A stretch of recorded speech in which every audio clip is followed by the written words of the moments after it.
हाँ जी, नमस्कार साथियों। आप सभी का स्वागत अभिनंदन है।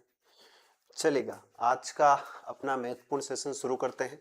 सभी को good morning, good afternoon, Radhe Radhe, जय श्री कृष्णा।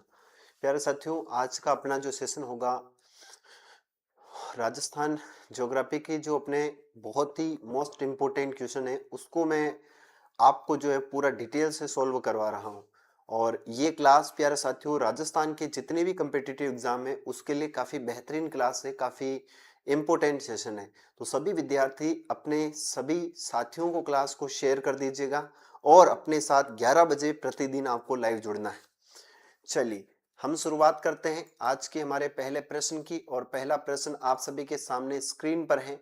इस प्रश्न का प्यारे साथियों आप सभी को आंसर देना है। सर जी, प्रश्न ये पूछा गया है कि हाड़ौती के पठार की मृदा कौन सी है। सभी जानते हो सर, हाड़ौती का जो पठार है ना, इसको हम मालवा का पठार भी बोलते हैं। क्या बोलते हैं, ध्यान रखना, इसे हम बोलते हैं मालवा का पठार भी बोलते हैं। सर जी, हमारे राजस्थान के अंदर सबसे छोटा भौतिक प्रदेश अगर कोई है तो वो है आपका हाड़ौती का पठार। राजस्थान में सबसे छोटा भौतिक प्रदेश है वो है आपका हाड़ौती का पठार। राधे राधे, बिल्कुल राधे राधे, अजमेर सिटी राधे राधे, पूजा सेन सबको राधे राधे, जय श्री कृष्ण, जय श्री श्याम, हारे का सहारा खाटू श्याम हमारा।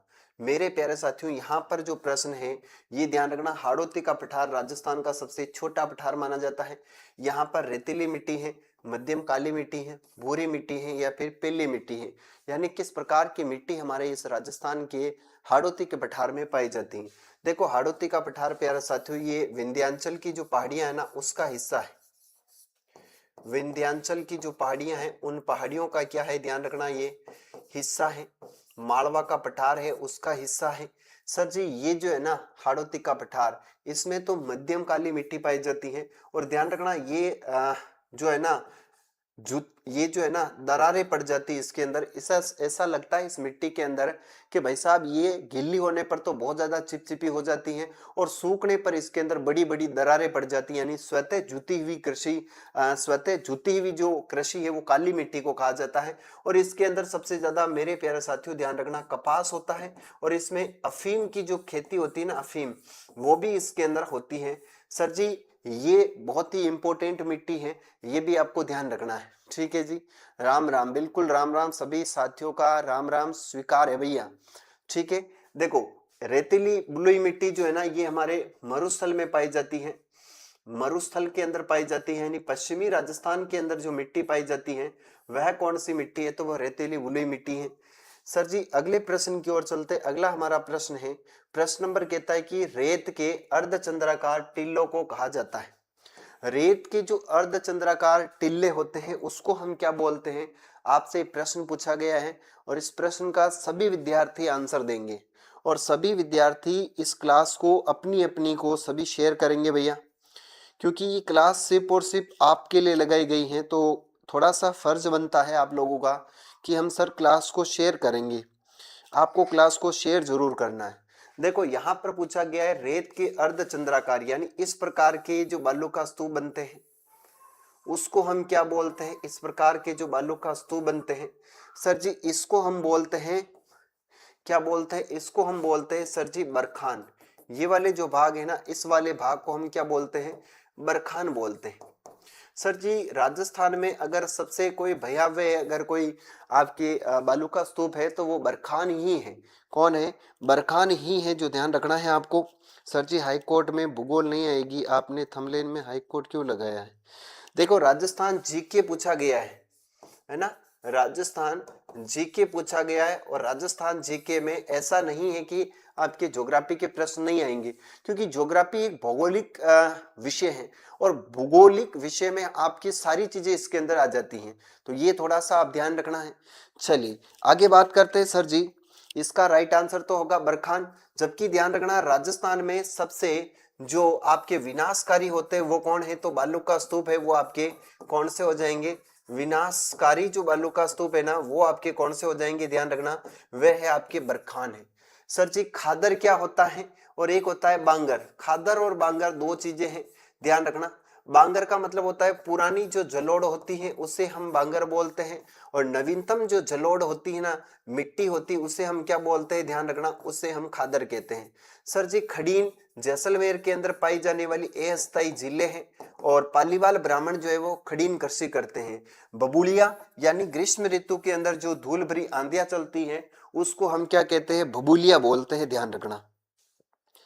अगले प्रश्न की ओर बढ़ते हैं सर जी। अगला हमारा प्रश्न है, देखो यहाँ पर एक आपका पता है आपको अनुप्रस्थ भी होता है, अनुप्रस्थ बालू का स्तूप होता है, और एक होता है अनुदैर्घ्य, क्या होता है, ध्यान रखना, अनुदैर्घ्य बालू का स्तूप होता है। दो प्रकार के बालू का स्तूप। अनुप्रस्थ क्या करता है कि यह आपकी हवा के किस पर बनता है, समकोण पर बनता है, और आपके अनुदैर्घ्य क्या होता है, हवा के समानांतर बनता है। कहाँ बनता है, समानांतर बनता है सर जी, ये भी आपको ध्यान रखना है। तो इसका तो राइट आंसर हमारी क्या होगा, barchan is a correct answer. Sir ji barchan हमारा क्या होगा, करेक्ट हो जाएगा। अगले प्रश्न की ओर बढ़ते भैया। अगला हमारा जो प्रश्न है उस प्रश्न को लेकर चलते हैं, और अगला प्रश्न क्या कह रहा है, किस संविधान संशोधन के तहत संविधान में भाग, यहां पर लिखा हुआ है 9A जोड़ा गया। भाई 9A जो है ना वो कौन से संविधान संशोधन में जोड़ा गया है, इस प्रश्न का आपको आंसर बताना है। किस संविधान संशोधन के तहत यहां पर है, ये आपका क्या है भाई, 9 है ना, 9A जोड़ा गया है। किसमें जोड़ा गया, संविधान संशोधन 9 है, 73वें संविधान संशोधन, 74वां, या फिर आपके 84 या 92, कौन सा संविधान संशोधन है। देखो मैं आपको बता दूं प्यारे साथियों, हमारा जो संविधान है वह संविधान जो है ना हमारा लचीला संविधान, और इसके अंदर काफी सारे संशोधन हो चुके हैं, काफी सारे संशोधन हो चुके हैं। और जब संशोधन होते हैं तो कुछ ना कुछ कमियां होती है हमारे संविधान में, उसको हमारे यहाँ पर निकाला जाता है। तो आपको बताना है इसका राइट आंसर क्या होगा, है ना। 9(1) किस संविधान संशोधन के तहत जोड़ा गया है, अजमेर। देखो यहाँ पर जो है ना आपकी नगरीय ये जो आपका संविधान संशोधन है ये तो पंचायती राज से, किससे है, पंचायती जो आपका राज है ना, पंचायती राज उससे संबंधित है, और ये आपका है ना वो नगरीय स्वशासन से संबंधित है, नगरीय स्वशासन से है। सर जी दो संविधान संशोधन है, एक पंचायती राज से है और एक नगरीय स्वशासन से है।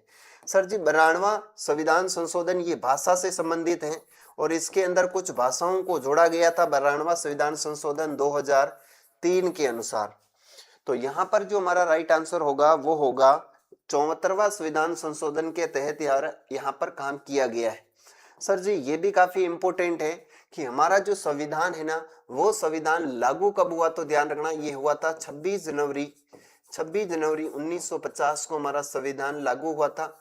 सर जी विधि दिवस मनाते हम, और विधि दिवस कब मनाते हैं, जिसे हम संविधान दिवस के रूप में भी जानते हैं, और वो मनाते हैं अपन कब भैया, कब मनाते हैं, 26, क्या आएगा 26 कौन सी आएगी भाई तारीख, 26 अगस्त आएगी, सितंबर आएगा, क्या आएगा, संविधान दिवस कब बनाया जाता है ये बताना है आप लोगों को। तारीख है यहाँ पर 26, और 26 कौन सी है भाई, है ना, जिस दिन हम संविधान मनाते हैं, क्या अक्टूबर है, क्या नवंबर है, क्या सितंबर है, संविधान दिवस कब मनाया जाता है ये बताना है। अगला प्रश्न है, राजस्थान के लोक सेवा आयोग के अध्यक्ष तथा सदस्य को निलंबित करने का अधिकार किसे प्राप्त है। यानी यहाँ पर प्रश्न पूछा गया है कि भाई साहब संविधान के जो आपके लोक सेवा आयोग है जिसे आरपीएससी के नाम से जानते हैं, इसके सदस्यों को निलंबित करने का अधिकार प्राप्त है भैया, राष्ट्रपति, राज्यपाल, मुख्यमंत्री, या इनमें से कोई नहीं, बताओ भैया। ड्रीम गर्ल निशु स्वागत है। दिनेश चौधरी का राइट आंसर आ रहा है सर राज्यपाल। देखो क्लास को सभी विद्यार्थी शेयर करेंगे, क्योंकि ये क्लास सिर्फ और सिर्फ आपके लिए लगाई जाती है, और आप लोग क्लास को शेयर नहीं करते और मजा कौन आता है। आज की क्लास में कम से कम 30 विद्यार्थी पार होना चाहिए अपना, तभी मजा आएगा, बाकी मजा नहीं आता है। सर जी यहाँ पर हम बात कर रहे हैं कि इसका राइट आंसर होगा वो होगा राज्यपाल। यानी आरपीएससी की अगर हम बात कर रहे हैं, किसकी बात कर रहे हैं, आरपीएससी की बात कर रहे हैं, है ना, आरपीएससी की बात करें, और इसके जो सदस्य होते हैं वो राज्यपाल को जो है इसे अधिकार होता है। सर जी मुख्यमंत्री जो होता है वो ध्यान रखना आपकी जो मंत्री परिषद होती है उस मंत्री परिषद का क्या होता है, ये ध्यान रखना मंत्री परिषद का जो मेन रोल अदा होता है या मंत्री परिषद पर जो निर्भर होता है वो हमारा कौन होता है, मुख्यमंत्री होता है। वेरी वेरी इंपॉर्टेंट है। सर जी राजस्थान के प्रथम राज्यपाल है उसका नाम ध्यान रखना, याद रखना है गुरुमुख निहाल सिंह। गुरुमुख निहाल सिंह हमारे राजस्थान के प्रथम राज्यपाल थे। आप ये बताओ वर्तमान राज्यपाल कौन है, वर्तमान राजस्थान के राज्यपाल कौन है, ये आपसे प्रश्न पूछा गया है। इसका आंसर आपको कमेंट में फेंक के मारना है। पीके पूनम। चलिए अगले प्रश्न की ओर बढ़ते हैं। अगला हमारा प्रश्न है केंद्र सरकार द्वारा लाए गए लोकपाल एवं लोकायुक्त अधिनियम 2013 को कब लागू किया गया। यानी आपके जो लोकपाल और लोकायुक्त अधिनियम 2013 है इसको लागू कब किया गया, 16 जनवरी 2015, 16 जनवरी 2014, 16 जनवरी 2018 या 16 जनवरी 2019, कब लागू किया गया ये बताना है। हरिराम भाबड़े। चलिए आप इस प्रश्न का आंसर दीजिए कि केंद्र सरकार द्वारा लाए गए लोकपाल व लोकायुक्त अधिनियम को कब लागू किया गया।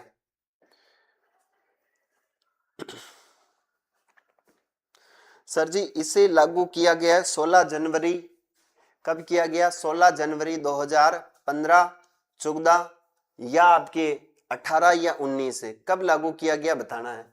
सर जी इसे लागू किया गया 16 जनवरी 2014 को इसे लागू किया गया था, 13 में आया और 14 में इसे लागू कर दिया गया है। सर जी निम्नलिखित में से कौन सा खेल राजस्थान का राज्य खेल है, राजस्थान का राज्य खेल बताना है आपको, कौन सा होगा। सर जी राजस्थान का राज्य खेल बताना है।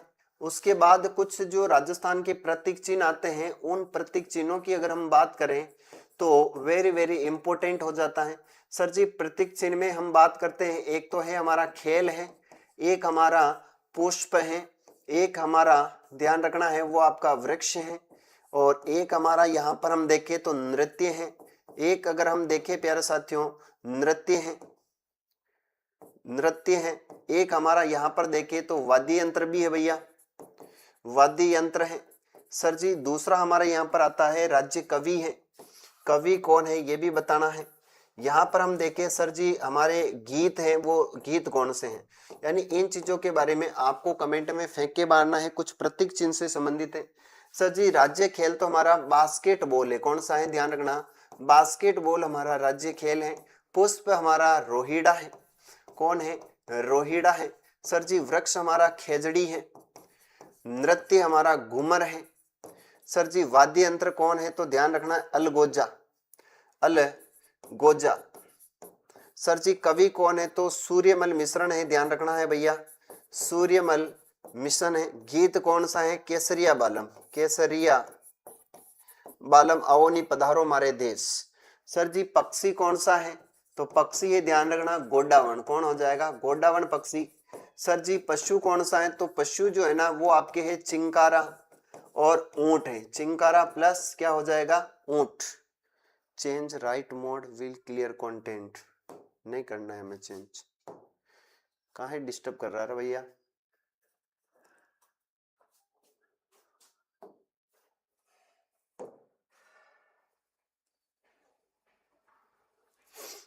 ये पीडीएफ क्यों डिस्टर्ब कर रही भैया।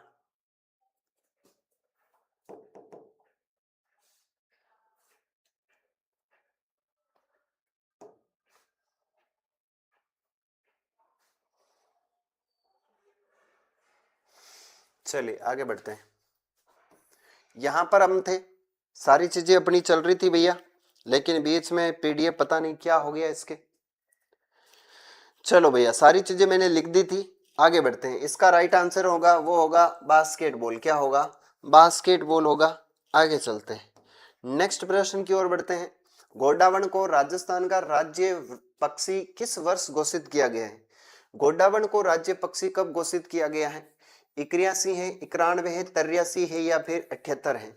देखो 83 के अंदर जो वृक्ष है ना, वृक्ष उन वृक्षों को किया गया, जैसे एक तो है खेजड़ी, एक तो है खेजड़ी है, एक आपका रोहिड़ा है, एक खेजड़ी रोहिड़ा है ना, और जो भी इसके अंदर वृक्ष वगैरह है वो आपके तरियासी है, जबकि पशु पक्षी जो है ना, पशु और पक्षी है उनको 81 में किया गया, यानी इसका राइट आंसर क्या होगा 1981 में हमारे यहाँ पर लागू किया गया है। Very very important. ठीक है, आगे चलते हैं सर जी। ये हमारा राजकीय पक्षी है, कौन है पक्षी? गोडावण है। अगला प्रश्न है कि सर खेतड़ी सिंगाना ताम्रपट्टी में तांबे की प्राप्ति जिस अयस्क से होती वह है, यानी प्यारे साथियों आपका जो खेतड़ी सिंगाना है जहां से तांबा निकलता है उसकी प्राप्ति होती है वो किस अयस्क से होती है? तो केस्कोपाइराइट्स है, मेलेकाइट है, टेनानेटाइट है या कैथेलाइट है? इस प्रश्न का राइट आंसर क्या होगा ये बताएं।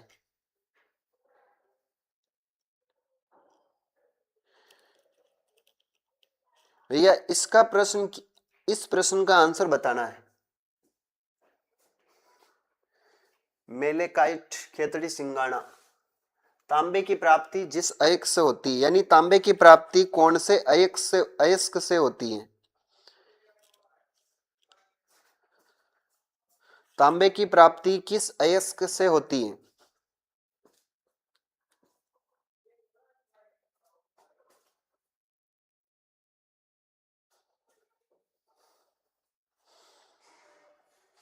फटाफट आंसर दीजिए भैया, क्या होगा?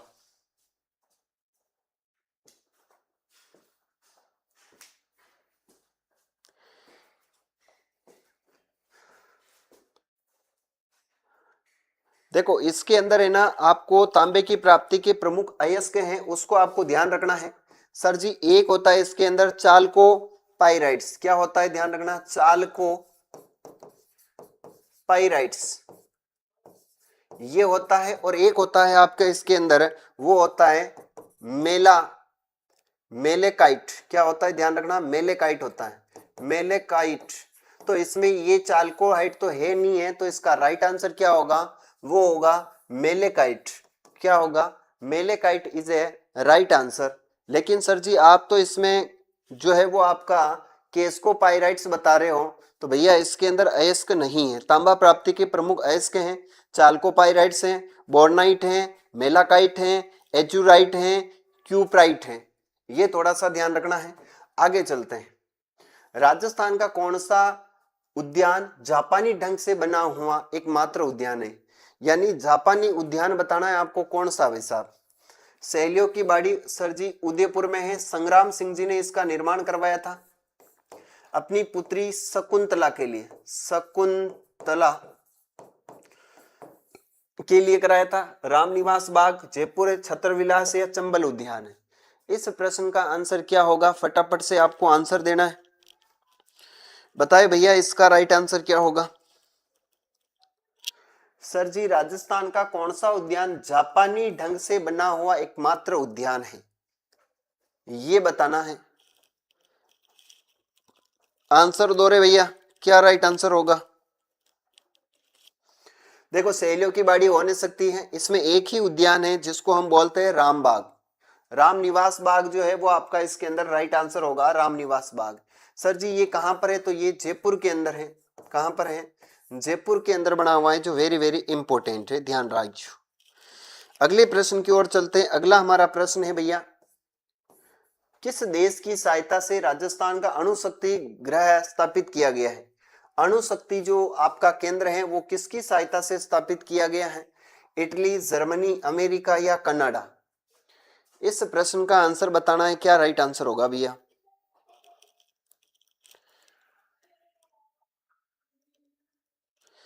आप लोग क्लास को शेयर नहीं कर रहे हो, या क्लास को शेयर कर दो थोड़ी सी। बी तुक्का है मेरे, सही था रे, नो आइडिया। इसका राइट आंसर होगा कनाडा। यानी अणुशक्ति केंद्र किसकी सहायता से स्थापित किया गया है? कनाडा की सहायता से स्थापित किया गया है। सर जी चंबल परियोजना द्वारा सिंचित क्षेत्र में किन दो फसलों की कृषि अधिक होने लगी है? यानी चंबल सिंचाई परियोजना से कौन सी दो फसलें हैं इसकी सबसे ज्यादा जो है आपके यहाँ पर जो है वो अधिक होने लगी है? सोयाबीन और जौ है, सोयाबीन और सरसों है, ज्वार और चावल है, या सोयाबीन और गन्ना है। हमारे यहाँ पर चंबल परियोजना से 2 फसलें है ना वो ज्यादा होने लगी है। और चंबल परियोजना आप सभी जानते हो सर जी, ये मध्य प्रदेश और हमारे राजस्थान की क्या है, संयुक्त परियोजना है। इसमें 50-50% हिस्सेदारी है, आपको ध्यान रखना है 50-50% हिस्सेदारी है। 2 कौन सी फसलें हैं सर? किसको शेयर करूं, कोई नंबर ही नहीं देती। अच्छा देखो, इसका राइट आंसर होगा सोयाबीन और गन्ना, यानी सोयाबीन और गन्ना चंबल परियोजना आने से सबसे ज्यादा यहाँ पर इन 2 फसलों का विकास होने लगा है, जो कि एग्जाम की दृष्टि से वेरी वेरी इंपॉर्टेंट। यहाँ पर आपको सम्मिलित करना है, एक तरफ आपके तालाब सागर है और दूसरी तरफ जिले हैं।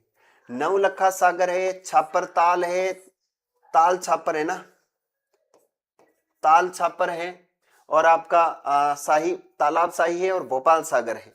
इसको आप लोगों को मिलान करना है फटाफट। सौभाग्य, नमस्ते मामू जी, बिल्कुल मामू को नमस्ते।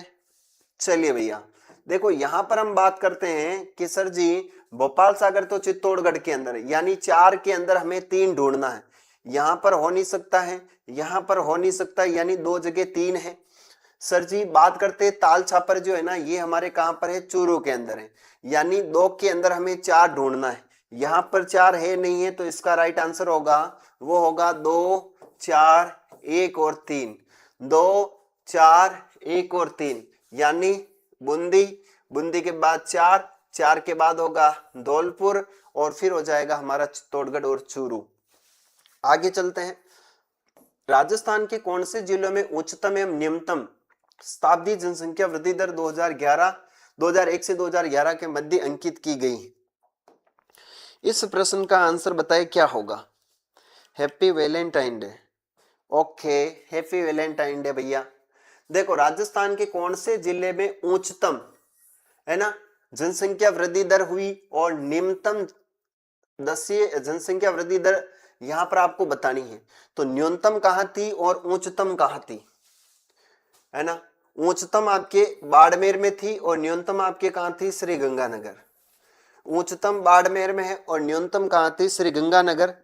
बाड़मेर में 32.5 थी, कितनी थी, 32.5, और श्री गंगानगर में थी आपकी कितनी सर जी, 10%। कितनी थी, 10%। Very very important. ग्रेनाइट पत्थर व चूने से निर्मित बांध है। ग्रेनाइट पत्थर और चूने से निर्मित बांध राजस्थान में कौन सा है? रुचि गुज्जर। चलिए भैया, यहां पर जवाई है, बंद बारेटा है, पांचना है, या माही बजा सागर बांध है? ग्रेनाइट पत्थर व चूने से निर्मित बांध, राजस्थान का ग्रेनाइट व चूने पत्थर से निर्मित बांध। भैया आंसर दीजिए, क्या राइट आंसर होगा? सर जी पश्चिमी राजस्थान का सबसे बड़ा बांध माना जाता है, सबसे बड़ा बांध माना जाता है पश्चिमी राजस्थान का सबसे बड़ा बांध है प्यारे साथियों, ध्यान रखना, जिसका निर्माण हुआ है 1946 के अंदर। उमेश सिंह जी ने इसका निर्माण करवाया था, और ये आपके सुमेरपुर के अंदर है। कहां पर है, ध्यान रखना, सुमेरपुर। और सुमेरपुर पड़ता है, ध्यान रखना है, पाली में। सही परियोजना से इसके अंदर पानी आता है, और इसे मारवाड़ का अमृत सरोवर बोलते हैं। मारवाड़ का अमृत सरोवर बोलते हैं। पश्चिमी राजस्थान का सबसे बड़ा बांध है, ध्यान रखना है। अगला प्रश्न, संजी बंद बारेठा बांध अलवर के अंदर है। बंद बारेठा कहां पर है, भरतपुर में। सर जी पांचना बांध करौली के अंदर है। सबसे बड़ा मिट्टी से निर्मित बांध है। राजस्थान का सबसे लंबा बांध है, ध्यान रखना, राजस्थान का सबसे लंबा बांध कौन सा है, तो माही बजाज सागर बांध है, जो बांसवाड़ा के अंदर बना हुआ है, ध्यान रखना है। देखो सभी जने क्लास को शेयर करो, तो सबको बताना जरूरी है। भरतपुर है बंद बारेठा, हाँ भरतपुर है, मैंने ये तक। चलिए भैया देखो, क्लास को शेयर कर दो यार, तुम लोग क्लास को शेयर नहीं कर रहे हो। आगे बढ़ते हैं। राजस्थान में वर्षा कम होने का कारण, राजस्थान में वर्षा जो है ना वो कम होती है, उसके कारण बताने भैया। अरब सागर मानसूनी हवाओं के समानांतर अरावली, बिल्कुल सही बात है। सर जी बंगाल की खाड़ी का मानसून राजस्थान आते आते लगभग सूख जाता नहीं है। राजस्थान में अत्यधिक गर्मी के कारण मानसूनी हवाओं की आर्द्रता नष्ट हो जाती है, उपयुक्त सभी विकल्प राजस्थान में वर्षा कम होने के कारण सही है। इनमें से बताना है कौन सा कारण है।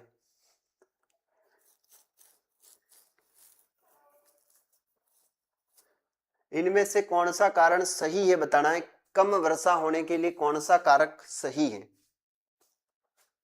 ये बताए आप तो मुझे।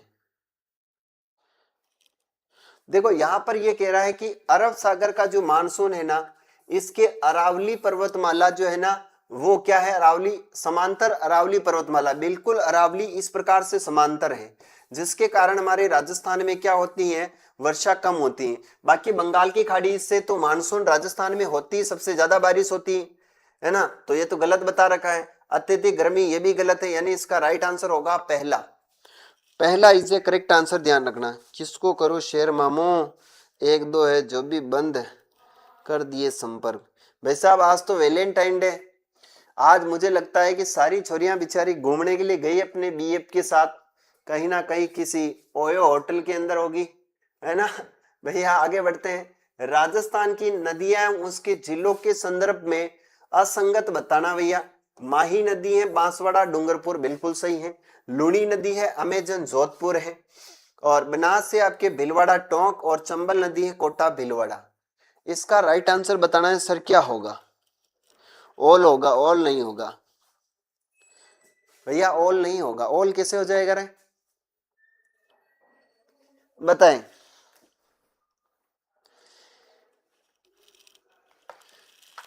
क्या राइट आंसर होगा भैया इसका? मामू आप भी चले। देखो माई नदी सही है भाई साहब, लोनी नदी अजमेर जोधपुर है, बनास नदी आपके भीलवाड़ा टोंक, चंबल नदी कोटा भीलवाड़ा, ये भीलवाड़ा के अंदर नहीं है भैया, ये आपके है ना कोटा बूंदी, है ना, कोटा बूंदी, फिर आपकी ये चली जाती है कहां पर, करौली सवाई माधोपुर, तो इसको थोड़ा सा ध्यान रखना है। ठीक है आगे चलते हैं, आगे बढ़ते हैं नेक्स्ट प्रश्न की ओर। अगला हमारा प्रश्न क्या ही कह रहा है, राजस्थान में सौर ऊर्जा की अपार संभावना है, निम्न में से किस दिवस को सूर्य ताप की सबसे लंबी अवधि रहती है, अर्थात दिन सबसे बड़ा कब होता है? भैया राजस्थान में सबसे बड़ा दिन कब होता है, यह प्रश्न पूछा गया है। किसके साथ? अपने बीएफ के साथ गई होगी, और तो किसके साथ जाएगी है? हाँ, काश कोई मेरा भी चांद होता, काश मेरा भी कोई चांद होता, तो आज हम भी उसके साथ कहीं ना कहीं घूम रहे होते, लेकिन हमारा तो चांद ही नहीं है। इसलिए एक शायरी है कि एक मेरा चांद था जो कहीं इन बादलों में खो गया, और मैंने बादल हटने का इंतजार किया तो वो चांद किसी और के साथ भाग गया। चलिए भैया इसका राइट आंसर होगा, सबसे बड़ा दिन कब होता है सर जी? 21 जून को होता है। 23 सितंबर 21 मार्च को दिन रात की अवधि क्या होती है? बराबर होती है। दिन रात की अवधि क्या होती है? बराबर होती है। ये सही है सर जी, बराबर होती है। क्या होती है? बराबर। सर जी 22 दिसंबर को सबसे बड़ी रात होती है, सबसे बड़ी क्या होती है? रात होती है, ध्यान रखना। और इसके दिन सबसे बड़ा दिन होता है। सर जी समझ चुके हैं। हाँ मैडम जी है, लेकिन क्या करें, मैडम जी स्कूल गए हैं, आज छुट्टी नहीं है ना उसकी। चलिए, मैडम जी को घुमाने में मजा नहीं आता है, जो सेटिंग में घुमाने का मजा है वो मैडम को घुमाने में मजा नहीं है भैया। देखो यहां पर अगला प्रश्न है अपना कि निम्न में से राजस्थान का कौन सा भौगोलिक विभाग गोडावण लैंड का हिस्सा है? उत्तरी पश्चिमी मरुस्थल है, पूर्वी मैदानी भाग है, सीमावर्ती इलाके हैं, या मध्यवर्ती अरावली पर्वत प्रदेश? गोडावण लैंड का भाग कौन सा है ये बताना है फटाफट।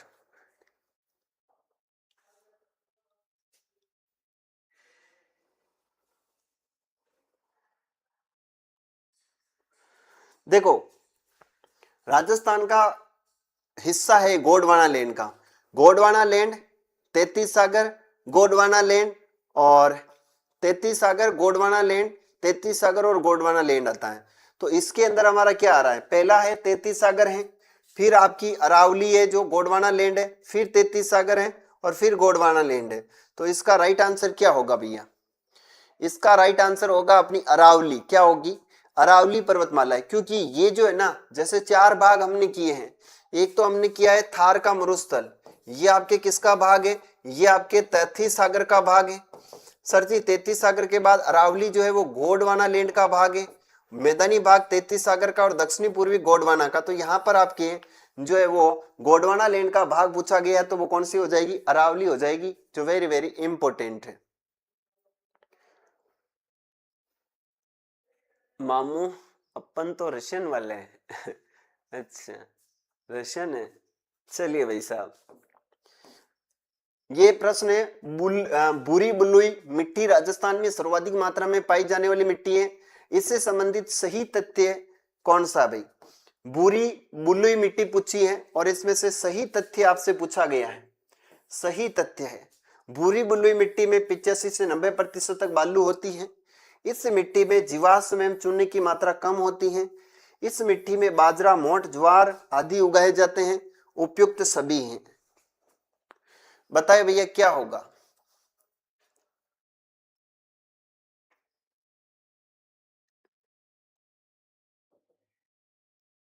सभी टिप्पणियां सही हैं, इनके अंदर सभी जो चीजें है ना वह सही बताई गई हैं। आगे चलते भैया।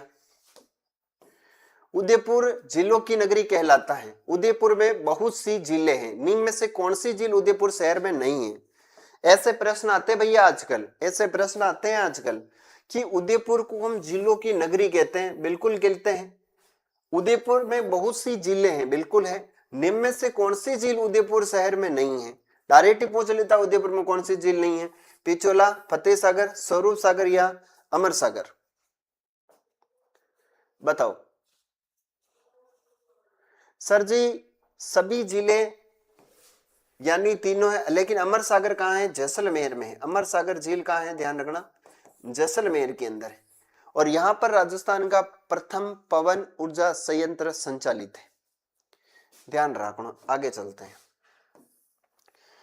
राजकुमार अजीत सिंह को जोधपुर का राज्य पुणे दिलाने में किसका योगदान सर्वाधिक रहा है। मारवाड़ का राज सिंह अजीत सिंह है, कान का कच्चा है वैसा ध्यान रखना। मारवाड़ का शासक है, इसका नाम है अजीत सिंह। और अजीत सिंह को रूप सिंह की हवेली से निकाल कर लाने वाले व्यक्ति का नाम था गोराधाय और दुर्गादास राठौड़। तो इसका राइट आंसर होगा वीर दुर्गादास राठौड़, जो रूप सिंह की हवेली से निकाल कर लेकर आए थे। और बाद में इसी अजीत सिंह ने जो है वो किसी की बातों में आकर दुर्गादास राठौड़ को क्या कर दिया था, बाहर निकाल दिया था। इसी अजीत सिंह के बेटा हुआ था, उसका नाम था बख्त सिंह। इसी बख्त सिंह ने इसकी क्या कर दी था, इसका टेटवा दबा दिया था, मार दिया था। वीर दुर्गादास राठौड़ की छतरी शिप्रा नदी के अंदर बनी हुई है। और शिप्रा नदी कहाँ है, तो ध्यान रखना उज्जैन में है। उज्जैन नगरी कहाँ है, तो एमपी में है। ध्यान रखना। जेता कुपा ये गिरी सुमेल युद्ध में मारे गए थे। मारवाड़ की पन्ना धाई, ध्यान रखना, मारवाड़ की जो पन्ना धाई है उसका नाम आता है गोराधाई। क्या आता है, गोराधाई। गोराधाई जो है वो अमर सिंह की धाई मां है। जयमल पत्ता आपके चित्तौड़गढ़ के अंदर जो है वो किसके सेनापति थे, तो महाराणा उदय सिंह के सेनापति थे जयमल पत्ता। निम्न से असंगत को छांटना है। इनमें से जो असंगत आपको दिखे उसको आप लोगों को छांट देना है। असंगत को आपको क्या कर देना है, छांट देना है। तो भैया असंगत को छांट दो फटाफट। सर जी राजस्थान की कुल स्थानीय सीमा है वो सही है। राजस्थान की कुल अंतरराष्ट्रीय सीमा सही है। राज्य की कुल अंतरराज्यीय सीमा वो आपके सही है। राजस्थान की पूर्व से पश्चिम यानी यहां से इधर वाली 826 गलत बात, ये तो 869 है। और ये जो है ना ये आपके उत्तर से दक्षिण है। इस प्रकार से उत्तर से जो दक्षिण है ना वह आपके 826 और दिनों का अंतर आता है 43 किलोमीटर का। ध्यान रखना है कितने का आता है, 43 किलोमीटर का। सर जी अगले प्रश्न की ओर लेकर चलो हमें। निम्नलिखित में से किसकी नियुक्ति राज्यपाल के द्वारा की जाती है। भैया किसकी नियुक्ति जो है वो राज्यपाल द्वारा की जाती है। लोकायुक्त है, राज्य के निर्वाचन आयुक्त है, राज्य वित्त आयुक्त है, या ये सभी। राजस्थान में राज्यपाल जो होता है वो किस किस की नियुक्ति करता है, नियुक्ति करता है। और नियुक्ति फिर 15 अगस्त 26 जनवरी को बांट दी जाती है। राजस्थान वाले लंबे कम और चौड़े ज्यादा है। बात तो सही है, बात तो भैया सही कह रहे हो आप। ऑल जो यहां पर आपके दिए गए हैं स्टेटमेंट, ये ऑल स्टेटमेंट क्या है, सही है। लोकायुक्त, राज्य निर्वाचन आयोग, राज्य वित्त आयोग के अध्यक्ष जो है उनकी सबकी नियुक्ति कौन करता है, राज्यपाल। संविधान द्वारा विधान परिषद की सदस्य संख्या निर्धारित है। विधान परिषद की जो सदस्य संख्या है वो कितनी निर्धारित है भैया, ये बतानी है। विधानसभा की कुल सदस्य संख्या का 1/3, विधानसभा की कुल सदस्य संख्या का 1/4, विधानसभा की कुल सदस्य संख्या का 1/8 या उपयुक्त में से कोई नहीं। इसका प्रश्न बताओ, इसका सॉरी आंसर बताओ।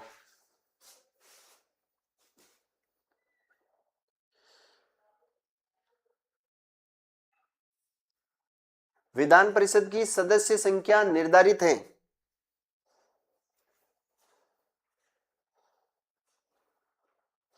क्या राइट आंसर बता रहे हो भैया, क्या राइट आंसर बता रहे हो आप लोग? ए आ रहा है सबका आंसर। सर जी हमारे विधान परिषद जो है ना उसमें 1/3 जो विधानसभा सीटें है ना उसकी 1/3 जो सीटें हैं वो हमारे यहाँ पर निर्धारित की गई है, ध्यान रखना है। यानी मान लो अपने राजस्थान में तो वैसे विधान परिषद है नहीं है, 200 सीटें, तो इनमें से 1/3 जो है अगर विधान परिषद होती तो ये सीटें यहाँ पर होती, लेकिन राजस्थान में विधान परिषद नहीं है। संसदीय सचिव की नियुक्ति किसके द्वारा की जाती है? संसदीय जो सचिव होता है उसकी नियुक्ति किसके द्वारा की जाती है? राज्यपाल, मुख्यमंत्री, मुख्य सचिव या इनमें से कोई नहीं। संसदीय सचिव की नियुक्ति कौन करता है भैया? संसदीय सचिव की नियुक्ति कौन करता है? काफी अच्छे प्रश्न है। संसदीय सचिव की नियुक्ति कौन करता है? बड़ा अच्छा प्रश्न है, फटाफट से आंसर बताना है।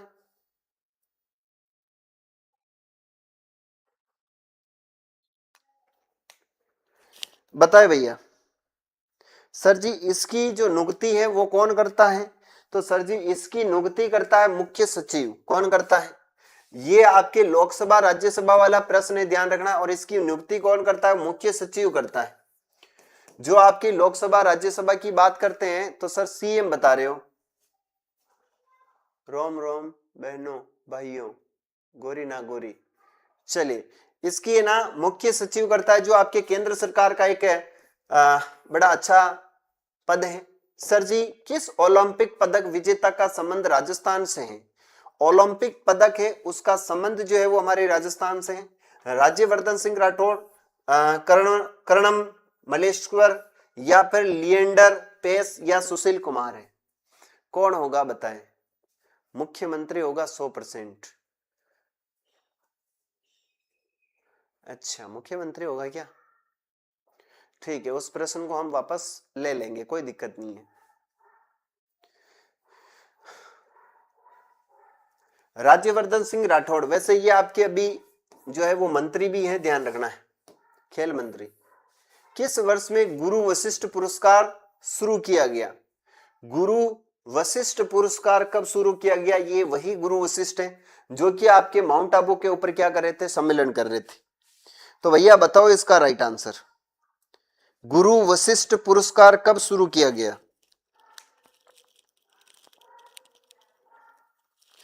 बताओ बताओ बताओ भैया क्या राइट आंसर होगा? सर जी गुरु वशिष्ठ ये वही थे जो माउंट आबू के ऊपर क्या कर रहे थे? यज्ञ कर रहे थे। और इस पुरस्कार की शुरुआत हुई है 1985 और 86 में। कब हुई है? 1985 और 86 में हुई। सर संसदीय सचिव की नियुक्ति सीएम करता है। अच्छा कोई दिक्कत नहीं, उसको मैं वापस ले लूंगा ना। जो मेरे आंसर जो मेरे पास लगे हुए उसके अकॉर्डिंग मैंने वो बताया था, बाकी और अपन क्लियर कर लेंगे उसको, है ना, कोई दिक्कत नहीं है। चलिए 85-86 के अंदर इस पुरस्कार की क्या हुई थी? शुरुआत हुई थी। अगला प्रश्न, निम्न में से कौन पृथ्वीराज चौहान का दरबारी कवि नहीं था? इनमें से पृथ्वीराज चौहान का दरबारी कवि नहीं था। चंद्रवरदय, आसाधर, सारंगधर या पद्मनाथ? सबका गलत है, हाँ वो सबका गलत है भैया। बताए इसका राइट आंसर क्या होगा? पृथ्वीराज चौहान का दरबारी कवि कौन नहीं था? पृथ्वीराज चौहान का दरबारी कवि नहीं था। चंद्र बरदाई तो था ना रे, एक क्यों दे रहे हो? Hello sir, Radhe Radhe. Royal जाटनी, रॉयल जाटनी, राधे राधे।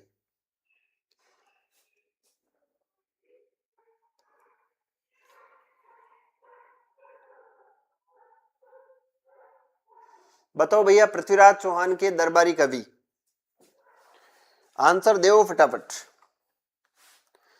बहुत इंपोर्टेंट प्रश्न है, आपने कभी ऐसे प्रश्न नहीं देखे होंगे। पृथ्वीराज चौहान के दरबारी कवि,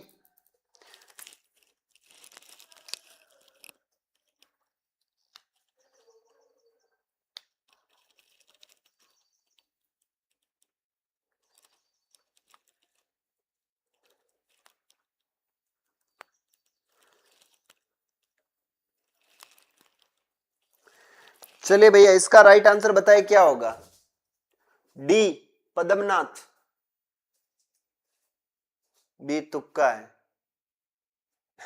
सबका राइट आंसर ए आ रहा है।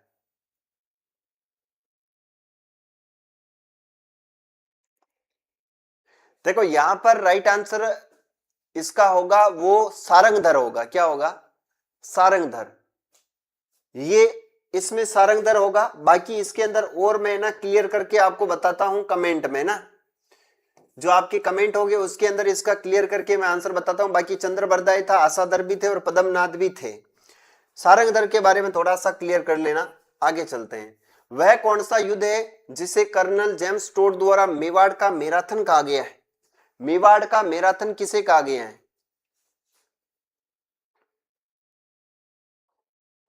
चलिए आगे चलते हैं।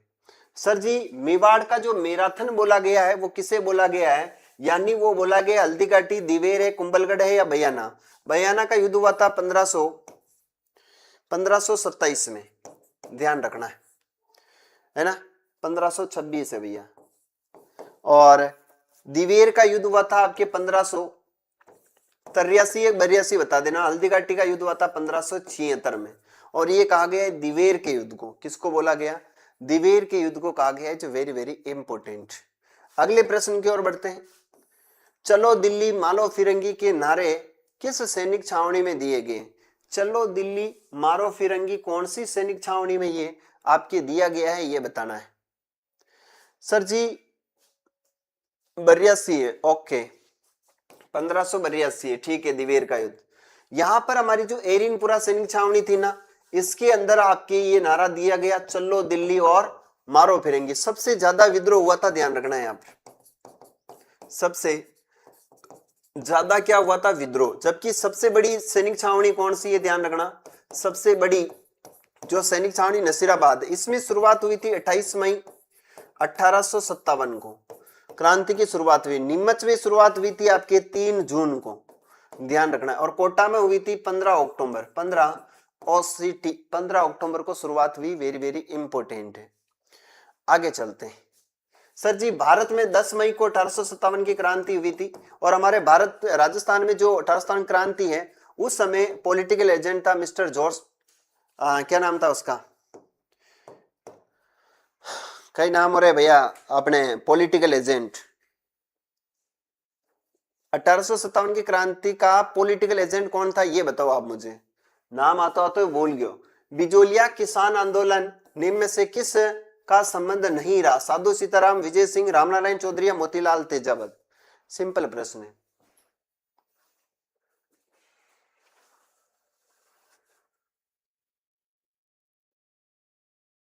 सर जी साधु सीताराम दास तो बिजोलिया किसान आंदोलन का जनक है। विजय सिंह पतिंग राजस्थान में किसान आंदोलन का जनक है। रामनारायण चौधरी ने बेगू किसान आंदोलन में भाग लिया था, ध्यान रखना। लेकिन मोतीलाल तेजावत ये जनजातीय आंदोलन से संबंधित है, जनजाति आंदोलन से संबंधित। इसने एक ही आंदोलन चलाया था, ध्यान रखना। क्या चलाया था? एक ही आंदोलन चलाया था। अरे लॉर्ड कैनिंग नहीं है, राजस्थान का पूछ रहा हूं मैं, राजस्थान का पूछ रहा हूं मैं, राजस्थान का पॉलिटिकल एजेंट।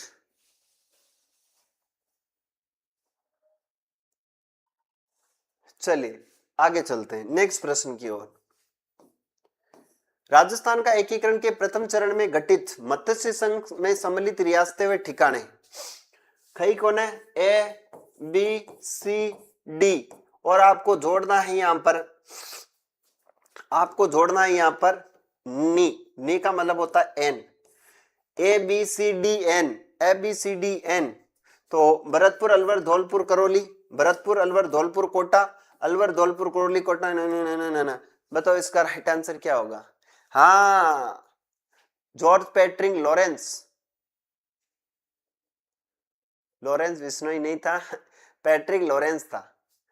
चलो यहां पर देखो अलवर, भरतपुर, धौलपुर और करौली, ये अपना राइट आंसर होगा पहला वाला, है ना, ध्यान रखना है। सर जी इसकी तारीख आती है 18 मार्च। कौन सी आती है? 18 मार्च 1948 को मत्स्य संघ का गठन हुआ। इसमें एक ठिकाना था जिसका नाम था नीमराना। कौन सा था? नीमराना जो ठिकाना है वो यहां पर था। और ये जो है ना मुंशी, है ना, कन्हैयालाल के मुंशी की सिफारिश पर इसका नाम मत्स्य संघ रखा गया। इसमें जो आपके मुख्यमंत्री पीएम थे वो थे शोभाराम कुमावत। कौन था? शोभाराम कुमावत जो थे इसके प्रधानमंत्री थे, शोभाराम कुमावत। जबकि राज प्रमुख बनाया गया था किसे? राज प्रमुख किसे बनाया गया था? उदय भान सिंह। राज प्रमुख बनाया गया था, ध्यान रखना, उदय भान सिंह को बनाया गया था। Very very. और इसकी आय जो थी ना वो 1 करोड़ थी। आय कितनी थी? ध्यान रखना, 1 करोड़ थी। अगला प्रश्न, अलाउद्दीन खिलजी ने रणथंबोर पर आक्रमण कब किया? अलाउद्दीन खिलजी ने रणथंबोर पर आक्रमण कब किया? राजेंद्र प्रसाद उसका अध्यक्ष था, नीमराना की। कोठा देखा नहीं। चलिए भैया बताएं।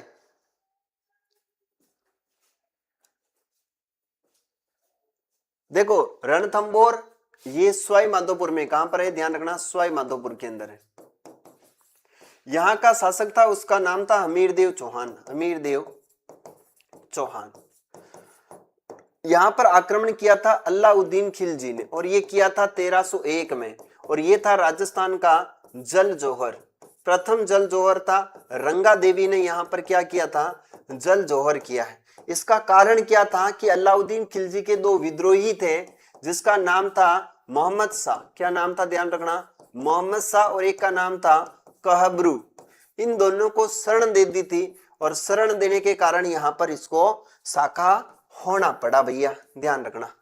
यानी शाखा हुआ उसके कारण थे यही, रंगा देवी के नेतृत्व में हुआ था। सिए गमन सतपुरुष कदली फलत एक बार, तेरिया तेल हमीर हट चढ़े ना दूजी बार। ये इनके लिए कावती हटी अमीर था ये। आगे चलते हैं। राजस्थान के गांधी कहलाते हैं। राजस्थान के गांधी कौन है भैया? राजस्थान के गांधी है, यहां पर आपके मारवाड़ के भी गांधी हैं। मारवाड़ के गांधी, राजस्थान के गांधी, हाड़ौती के गांधी। सर जी यहां पर शेखावाटी के गांधी, शेखावाटी का क्या है? गांधी है। सर जी यहां पर तो आधुनिक राजस्थान का भी गांधी है, आधुनिक राजस्थान का भी गांधी है, मेवाड़ का भी गांधी है। ये गांधी भी आते हैं। मारवाड़ का जय नारायण व्यास है, ध्यान रखना, जय नारायण व्यास साहब है। हाड़ौती का नैनू राम है, नैनू राम है। शेखावाटी का मिस्टर प्यारेलाल है। आधुनिक राजस्थान का है अशोक गहलोत। मेवाड़ का है माणिक्यलाल वर्मा। कौन हो जाएगा? माणिक्यलाल वर्मा। और राजस्थान का है वो है गोकुल भाई भट्ट। वागड़ का गांधी है, ध्यान रखना, वागड़ का गांधी है भोगीलाल पांड्या। भोगीलाल पांड्या, पांड्या पांड्या पांड्या भोगीलाल पांड्या, ध्यान रखना है। ये आपके राजस्थान का गांधी है जो वेरी वेरी इंपॉर्टेंट। आगे हाला, आगे बढ़ते हैं। बीजक की पहाड़ी पर स्थित है। बीजक की पहाड़ी पर क्या स्थित है? सर जी बीजक की पहाड़ी पर क्या स्थित है? बेराट है, जयपुर है, भरतपुर है या कोटा है? बीजक की पहाड़ी पर क्या स्थित है? हाँ यार आज क्लास को आप लोगों ने शेयर नहीं करी है। मने बड़ो दुख हुए ये बात पे कि मैं थाके लिए इतनी मेहनत करूं और थे हगले जना क्लास ने शेयर को नहीं करो। अपनी क्लास में कम 30-40 जना तो देखना चाहे ने है, लेकिन कौन देखे थे लो क्लास में शेयर कौन करो। अरे भैया कर दो। बेराट है, बेराट का नाम मिलता है विराट नगर, क्या मिलता है विराट नगर। यहां से अशोक यानी मौर्य वंश के कुछ प्रमाण मिले हैं सर जी। यहां से भाब्रू का शिलालेख मिला है, भाब्रू का शिलालेख मिला है। और ये बेराट कहाँ है तो ध्यान रखना, अभी वर्तमान में कोटपुतली बहरोड में है, कोटपुतली बहरोड है ना। यहां से एक नदी निकलती है जिसका नाम है बाण गंगा, और ये सीधी यमुना में अपना जल ले जाकर डालती है, बिज्जक की पहाड़ी है। ध्यान रखना। सर जी किसको शेयर करूं, कोई नंबर ही नहीं देता, मारो तो वैलेंटाइन डे भी बेकार हो गयो। अच्छा चलो ठीक है, ये लो सा मेरे नंबर ले लो आप, है ना। इस पर मैसेज करो भैया, आपका वैलेंटाइन डे बढ़िया बनाएंगे, आपको मेरी तरफ से पार्टी। और हमारे यहाँ पर एक बढ़िया होटल है राजश्री, वहां पर आप सबको है ना खाना खिलाऊंगा मैं आज मेरी तरफ से। मेरी तरफ से आज आप लोगों के लिए डिनर है। जिसकी गर्लफ्रेंड नहीं है वही आना, जिसके है वो तो उसके साथ खाना पीना मस्त रहना। चलो आगे चलते हैं, अगले प्रश्न की ओर बढ़ते हैं। तराइन का प्रथम युद्ध 1191 में हुआ, ये किसके मध्य हुआ। तराइन के युद्ध तो दो हुए थे, 1191 1192। ये हुआ था मोहम्मद गोरी वर्सेस पृथ्वीराज चौहान। पहले में पृथ्वीराज विजय हुआ, ये हार गया, फिर दूसरे में मोहम्मद गोरी जो है जीत गया, और दूसरे में पृथ्वीराज हार गया। यानी मोहम्मद गोरी और पृथ्वीराज तृतीय के मध्य हुआ था। मोहम्मद गोरी और पृथ्वीराज तृतीय के हुआ था, ध्यान रखना। मेरे भी नहीं है सर, सर पार्टी मैं दूंगा। अच्छा चलो भाई आगे चलते हैं। अगला प्रश्न, राजस्थान के इतिहास का पिता सबको ही आता है भैया। इतिहास का पिता घोड़े वाले बाबा कौन है, इस प्रश्न का आंसर बताना है।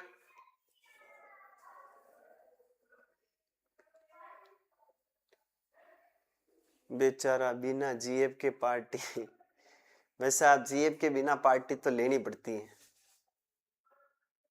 चलो वो है आपका कर्नल जेम्स स्टोर्ट है। मुनोत नैन्सी ये राजस्थान का अबुल फजल है, राजस्थान का अबुल फजल है, राजस्थान का अबुल फजल है। आगे चलते हैं, अलाउद्दीन ने किस जीतकर उसका नाम खिरजाबाद रखा है। अलाउद्दीन ने जीतकर किसका नाम खिरजाबाद रखा है बताओ। और कुछ चीजें मैं आपको और जोड़ देता हूं, जैसे खिरजाबाद तो यहां लिखा, एक आता है जलालाबाद, जलालाबाद, एक आता है महमदाबाद, एक आता है आपके मोमिनाबाद, मोमिनाबाद, एक आता है फर्रुखाबाद, फर्रुखाबाद आता है, एक आता है आपके खिरजाबाद, खिरजाबाद, एक आता है आपके खेराबाद, खेराबाद, है ना। तो भैया इनका आपको बताना है क्या होगा। सर जी फटाफट देखो, जलालाबाद ये खिरजाबाद तो है आपके चित्तौड़गढ़ का नाम, किसका है, चित्तौड़ पर 1303 में आक्रमण हुआ था। जलालाबाद तो जालौर का नाम है 1311। मोहम्मदाबाद, मोहम्मदाबाद आपके उदयपुर का नाम है, अकबर ने रखा था। मोमिनाबाद आमेर का नाम है, और फर्रुखाबाद जो है ना आपके किसका नाम है, फर्रुखाबाद ये बूंदी का नाम है। सर जी खिरजाबाद आपके चित्तौड़ है, खेराबाद आपके सिवाना है, और एक और आता है उसका नाम है मुस्तफाबाद। क्या आता है, मुस्तफाबाद, और ये आता है आपके किसके, गागरोन का नाम, गागरोन का नाम आता है। तो इसमें राइट आंसर होगा गढ़, तो गढ़ चित्तौड़गढ़, बाकी सब गढ़ ही है।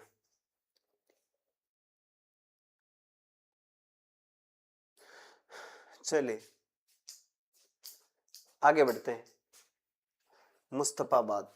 अगला प्रश्न है, स्वामी दयानंद सरस्वती की मृत्यु हुई थी। स्वामी दयानंद सरस्वती को नन्ही जान, कौन सी जान थी, नन्ही जान ने बड़ी जान ले ली, नन्ही जान थी, इस जान ने क्या ले ली, बड़ी जान ले ली, ध्यान रखना, बड़ी जान ले ली।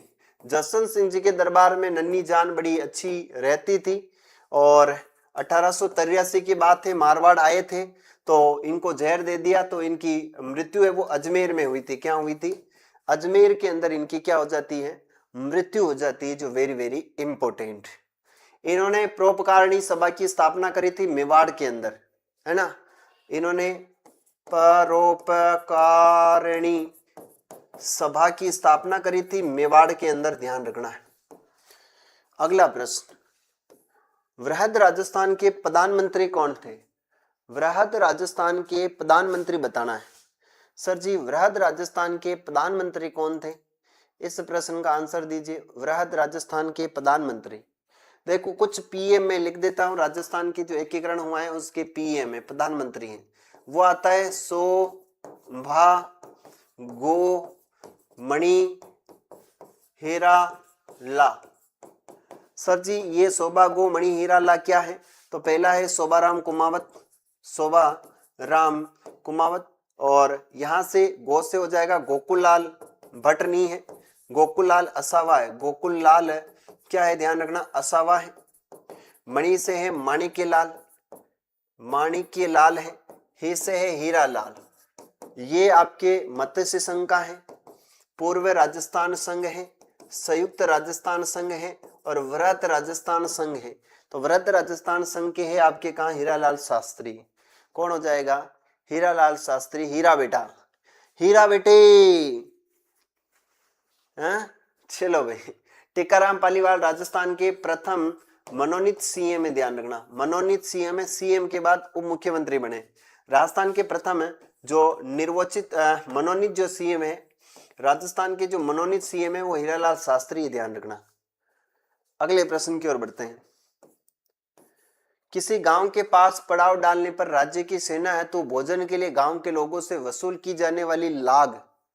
भाई साहब, किसी गांव के पास जो है ना वो सेना पड़ाव डालती थी और भोजन के लिए वहां से कर वसूलते थे, वो कहलाता था बिगोड़ी, खरड़ा, खिचड़ी, लाग या फिर पान चराई। क्या होगा?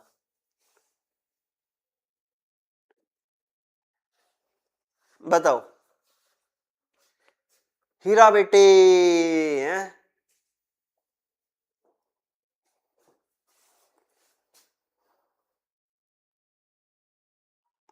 कौन सा होगा? देखो इसमें ना खिचड़ी लाग इसका राइट आंसर हो सकता है भैया।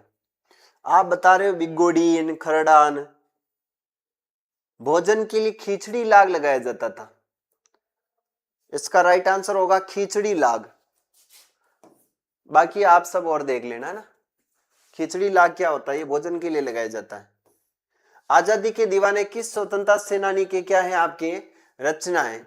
सर जी, आजादी के दीवाने ये सागरमल गोपा है, जिसका संबंध आपके कहां से है ध्यान रखना, जैसलमेर से। कहां से है?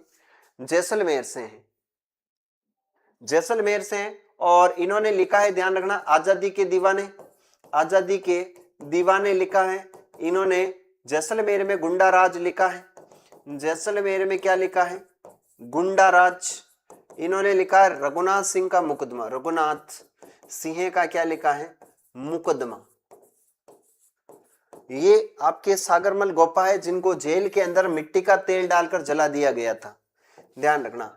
मोतीलाल तेजावत, इन्होंने एक ही आंदोलन चलाया था, भीलों के मसीहा, भीलों के बाऊजी। राजस्थान का गांधी ये भाई साहब गोकुल भाई भट्ट, सिरोही प्रजामंडल। और राजस्थान में विजय सिंह पथिक जो है ये राजस्थान में किसान आंदोलन के क्या थे? जनक थे, वेरी वेरी इंपॉर्टेंट। अगला प्रश्न, कर्नल टोड ने किस ग्रंथ में 10 सशस्त्र घोड़ों का बल बताया है? 10 सशस्त्र घोड़ों का बल बताया है, जिसे आपके 5वां पुराण, कौन सा 5वां पुराण है? 5वां तो वेद बोला है और 19वां पुराण बोला है।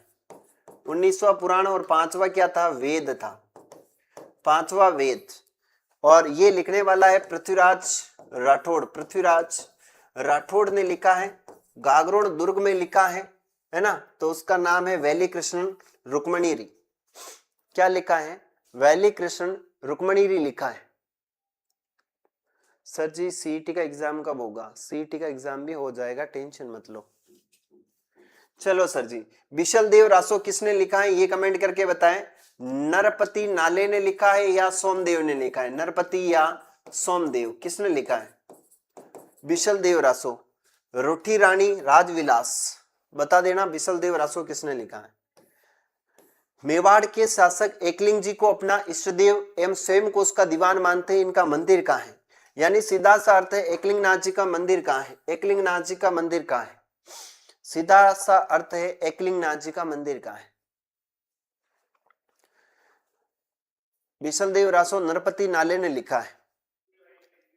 चलिए भैया, तो सोमदेव ने क्या लिखा है? ललित राज विग्रह। चलो इसका राइट आंसर होगा उदयपुर। कहां पर है? उदयपुर। दुएल गांव उदयपुर में एकलिंग नाथ जी का मंदिर बना हुआ है। सर जी बीकानेर में तो करणी माता का मंदिर है। बिल्कुल करणी माता का मंदिर है, ध्यान रखना। जोधपुर के अंदर आपके कौन सी माता जी का मंदिर है? तो जोधपुर के अंदर तो सर चामुंडा माता का मंदिर है, जहां पर भगदड़ मची थी। कोटा के अंदर आपकी बदाना माता है। कौन सी माता जी? बदाना माता, ध्यान रखना। 1857 की क्रांति के समय कोटा के महाराव कौन थे? 1857 की क्रांति के समय ललित राज विग्रह सोमदेव ने लिखा है। चलिए ठीक है, सॉरी कैलाशपुरी, दुएल गांव नहीं है, कैलाशपुरी में। हाँ मैं दुएल बोल दिया था, आई एम सॉरी टू से। चलिए आगे बढ़ते हैं। आई माता बिल्लाड़ा जोधपुर में। ओ गॉड। सर जी 1857 की क्रांति समय कोटा का महाराव था राम सिंह सेकंड। कौन था? राम सिंह जी सेकंड थे। सर जी यहाँ पर क्रांति के समय जो क्रांतिकारी थे वो कौन थे? क्रांतिकारी कौन थे? तो ध्यान रखना, क्रांतिकारी का नाम आता है आपके जय दयाल। कौन आता है? जय दयाल और मेहराब खा। कौन आता है? मेहराब खा, ध्यान रखना। जय दयाल और कौन आता है? मेहराब खा। हाँ मास्टर, मैं क्लास ले रही हूँ। कानानगी से दुकान पे। चलो आगे बढ़ते हैं। भीम सिंह जी ये आपके एकीकरण के समय कोटा के शासक थे। एकीकरण के समय कोटा के शासक। स्वरूप सिंह जी 1857 की क्रांति में मेवाड़ के शासक थे, ध्यान रखना है। अगला प्रश्न, पंडित नैनूराम शर्मा किस प्रजामंडल से संबंधित हैं? पंडित नैनूराम शर्मा किस प्रजामंडल से संबंधित है? भाई सर अब आज्ञा दो।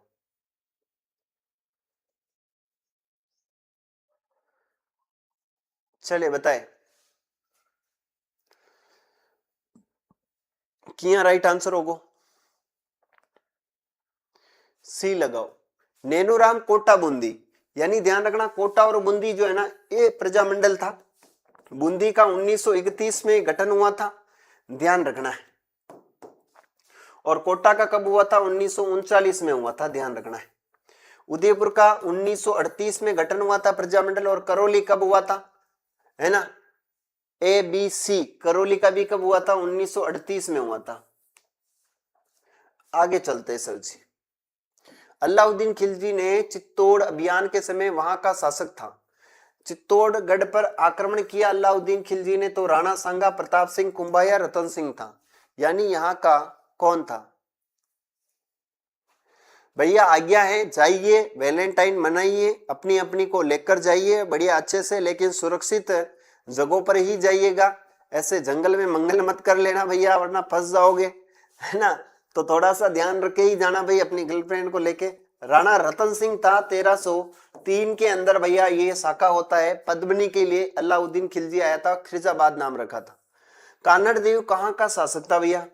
कानड़ देव जो है वो कहाँ का शासक था? ये काफी अच्छा प्रश्न है। यहाँ पर 1311 ईस्वी में अलाउद्दीन खिलजी ने आक्रमण किया और इसका नाम रखा था जलालाबाद। क्या नाम रखा था? ध्यान रखना, जलालाबाद रखा था। चलिए भैया,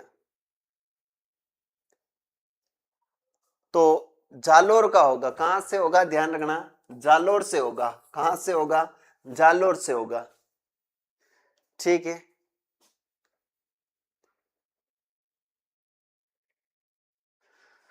चलिए आगे बढ़ते हैं, नेक्स्ट प्रश्न की ओर चलते हैं। अगला प्रश्न है, राजस्थान में किसान आंदोलन का जनक कहलाता है। राजस्थान में किसान आंदोलन का जनक कौन कहलाता है भैया? सर जी केसरी सिंह बारड, विजय सिंह पथिक, माणिक्यलाल वर्मा या हरिदेव जोशी? राजस्थान में किसान आंदोलन का जनक कौन है, बताएं।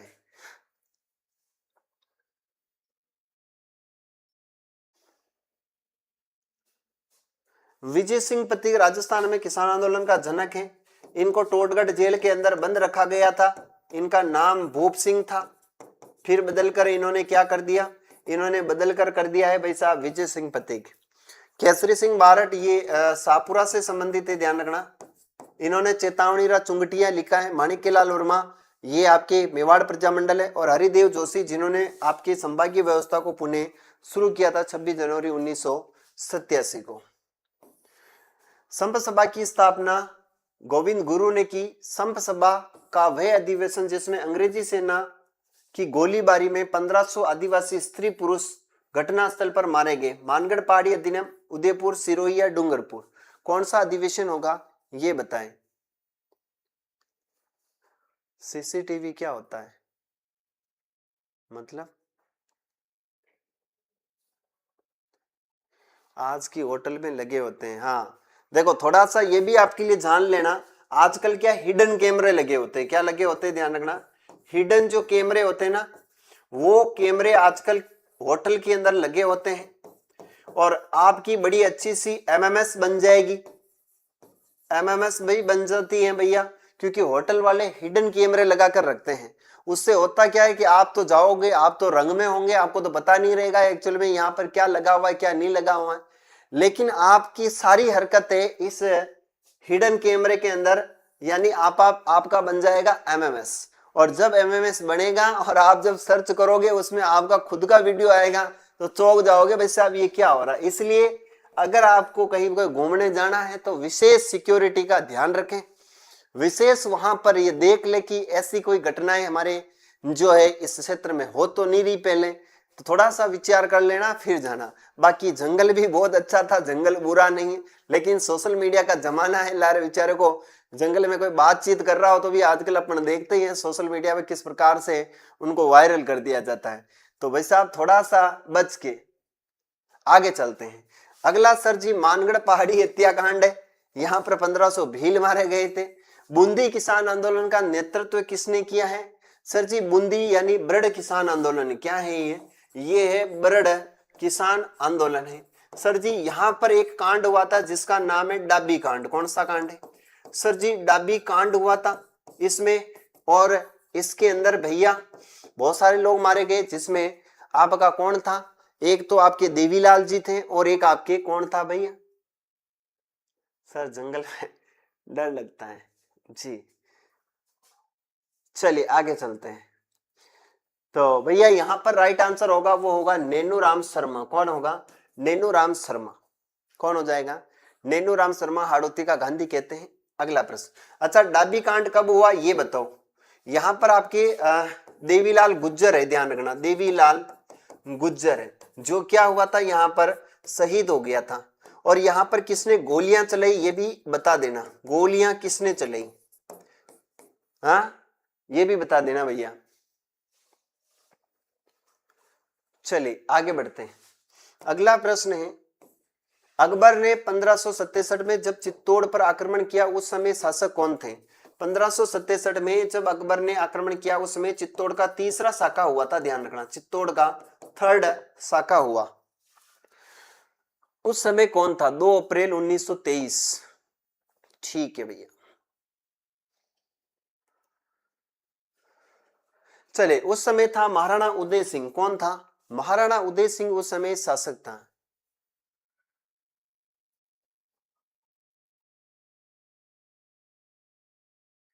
चलिए आगे चलते हैं, अगले प्रश्न की ओर चलते हैं। अगला प्रश्न है भैया, राजस्थान में तुरा कलंकी ख्याल का प्रमुख केंद्र नहीं है। तुरा कलंकी ख्याल का प्रमुख केंद्र नहीं है। गोसुंडा, चित्तौड़गढ़, चिड़ावा या निम्बाड़ा? तुरा कलंकी है आपके तुकनगीर, और कौन था एक शिव और पार्वती पर आधारित ये एक नाटक है ना, शाह अली और तुकनगीर है। क्या है ध्यान रखना, शाह अली और तुकनगीर है। हिंदू और मुस्लिम सांप्रदायिक सद्भावना का प्रतीक है।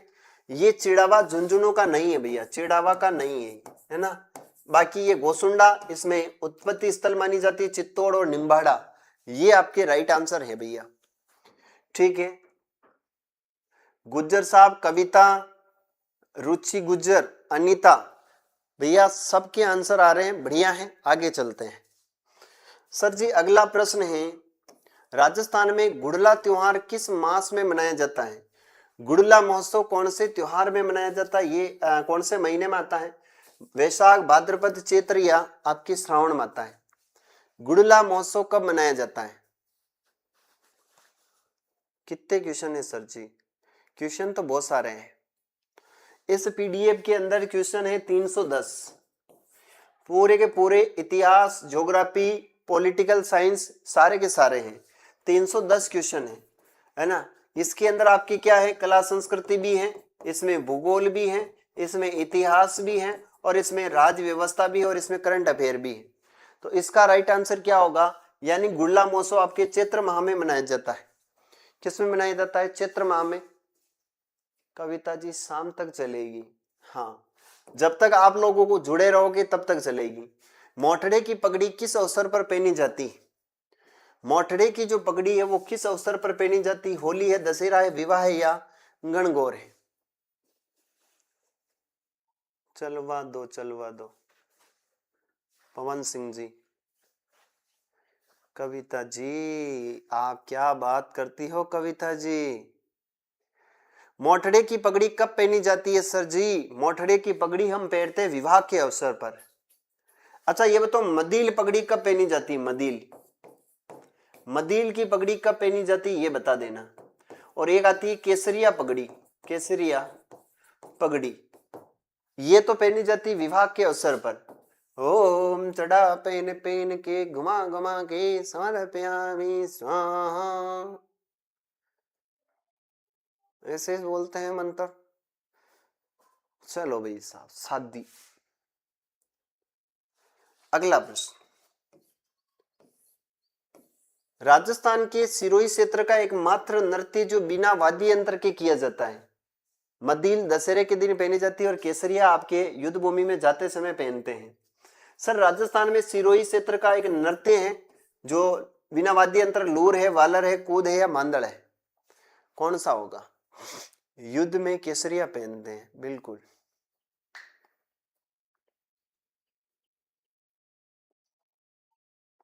बताए भैया। वालर नृत्य कौन सा होगा? वालर, गरासियों की घूमर कहते हैं इसे, गरासियों की घूमर है भैया, बिना वाद्य यंत्र के होता है। वैसे कूद, मांदड़ ये भी गरासियों की ही है।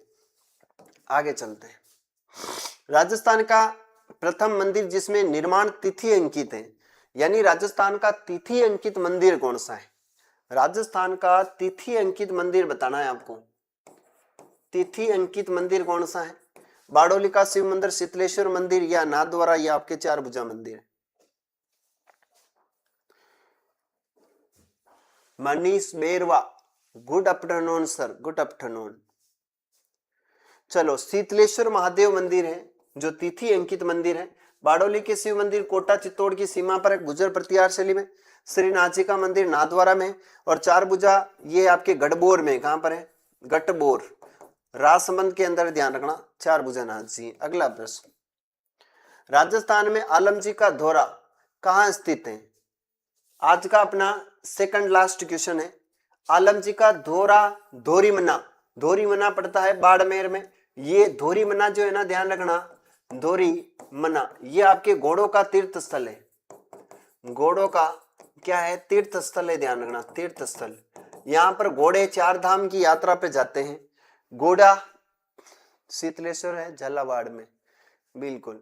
अगला आज का हमारा लास्ट प्रश्न है, वो है राजस्थान की निम्नलिखित में से किस चित्र शैली में ब्रश का प्रयोग नहीं किया जाता है और केवल हाथ व कपड़े का उपयोग होता है? मिनिएचर पेंटिंग, किशनगढ़ पेंटिंग, फड़ पेंटिंग या कजली पेंटिंग? और आज की क्लास हमारी होती है यहीं पर समाप्त। इस प्रश्न का आंसर आप लोगों को देना है। कल वापस यहीं से अपन स्टार्ट करेंगे। आपको मेरे ये व्हाट्सएप नंबर है, कोई भी इंक्वायरी वगैरह चाहिए है ना, तो आप मुझे इस नंबर पर संपर्क कर सकते हैं। बाकी आप सभी का बहुत बहुत धन्यवाद।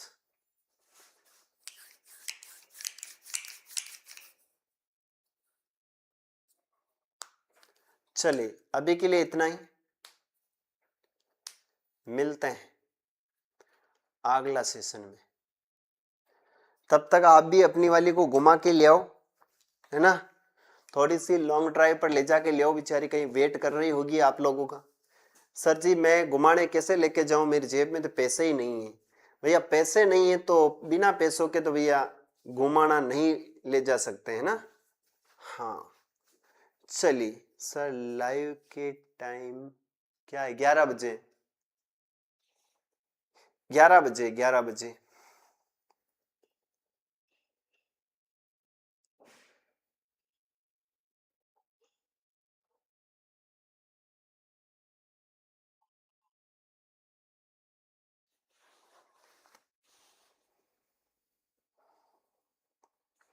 अजमेर सिटी सर, मेरे पास लड़की नहीं है। भाई मेरे से संपर्क कर ले तो लड़की की व्यवस्था भी कर देंगे, है ना। चलो आगे बढ़ते हैं, आज के सेशन को यही समाप्त करते हैं भैया।